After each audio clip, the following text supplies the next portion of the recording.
যমুনার অভিমুখে পথ যাচ্ছে, আমরা এটা আসলে ওইভাবে করতে চাই না, কিন্তু রাষ্ট্র যদি আমাদের বাধ্য করে আমরা করতে বাধ্য। আমরা অনেক দিন ধরে এই বিদ্যালয়ের জন্য অনেক কঠোর পরিশ্রম করতেছি, কিন্তু আমরা কোনো সুযোগ সুবিধাই পাচ্ছি না। আমরা এমপিও চাই, আমরা স্বীকৃতি চাই, আমরা সুস্থভাবে বাঁচতে চাই এবং প্রতিবন্ধী শিশুদের ভালোভাবে রাখতে চাই। তারা আন্দোলন করে যাচ্ছে, আশ্বস্ত হয়ে উঠে যাচ্ছে, বাট কোনো বাস্তবায়ন না হয় আবারও তাদের 21তম আন্দোলনে সমবেত হতে হয়েছে প্রেস ক্লাবের সামনে।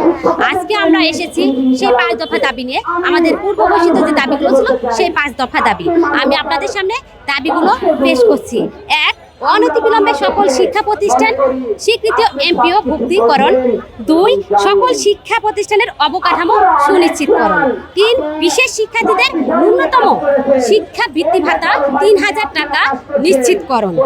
4, শিক্ষার্থীদের মিড ডে সহ বই, খাতা, প্রয়োজনীয় সামগ্রী, ছাতা, স্কুল ড্রেস সকল সামগ্রী সুনিশ্চিতকরণ। 5, ছাত্রছাত্রীদের ভোকেশনাল শিক্ষা কারিকুলাম আওতায় কর্মসংস্থান সুনিশ্চিতকরণ। আর এর সাথে আমাদের শিক্ষানিবেশ শেষে সকল শিক্ষক কর্মচারীর পেনশন ভাতা সুনিশ্চিতকরণ। এই সকল দফা দাবির এক দফাতে পরিণত আমাদের সকল শিক্ষা প্রতিষ্ঠানগুলো অনতিবিলম্বে স্বীকৃতি ও এমপিওকরণ। যমুনা মুখ অভিমুখে লং মার্চ যেটা, সেটা আমাদের শিক্ষকরা বলছে এটা অত্যন্ত আমরা এটাই করব যদি আমাদের দাবি দেওয়া না মানে যমুনার অভিমুখে পথ যাচ্ছে। আমরা এটা আসলে ওইভাবে করতে চাই না, কিন্তু রাষ্ট্র যদি আমাদের বাধ্য করে আমরা করতে বাধ্য।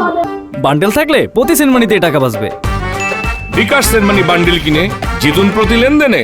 আমরা অনেক দিন ধরে এই বিদ্যালয়ের জন্য অনেক কঠোর পরিশ্রম করতেছি, কিন্তু আমরা কোনো সুযোগ সুবিধাই পাচ্ছি না। প্রতিবন্ধী বাচ্চাগুলো আমাদের মা বাবার কাছে প্রায় অসহায়ের মতো, কিন্তু আমরা তাকে অসহায়ের মতো দেখি না। আমরা তাদেরকে অনেক ভালোবাসা দিয়ে, অনেক আদর দিয়ে আমরা তাদের মাধ্যমে শিক্ষার আলো ছড়াচ্ছি, কিন্তু আমাদের দিকে সরকার কখনোই তাকাচ্ছে না। আমরা এমপিও চাই, আমরা স্বীকৃতি চাই, আমরা সুস্থভাবে বাঁচতে চাই এবং প্রতিবন্ধী শিশুদের ভালোভাবে রাখতে চাই, এটাই আমাদের দাবি। আমরা চাই সারা বাংলাদেশে বাছাইকৃত 1772টি স্কুল এমপিও এবং স্বীকৃতি দিয়ে আমরা স্বীকৃতি নিয়ে তারপরে এখান থেকে যাব, সেই আশা এবং প্রত্যাশা নিয়ে আজ আমরা এখানে এসেছি। আপনার সম্মান থাকতে আপনি এই সামান্য যারা প্রতিবন্ধী তাদের দিকে একটু তাকিয়ে আপনি অনতি বিলম্বে এদের দাবি মেনে নেন। যদি মেনে নেন আপনার সম্মান বাড়বে। আমি আশা করব এই সম্মান বজায় রাখার জন্য অনতি বিলম্বে আপনি আমাদের এমপিভুক্ত করে দেবেন। প্রতিবন্ধী স্কুলের সম্মান বজায় রাখা মানে আপনার সম্মান আকাশচুম্বী হবে।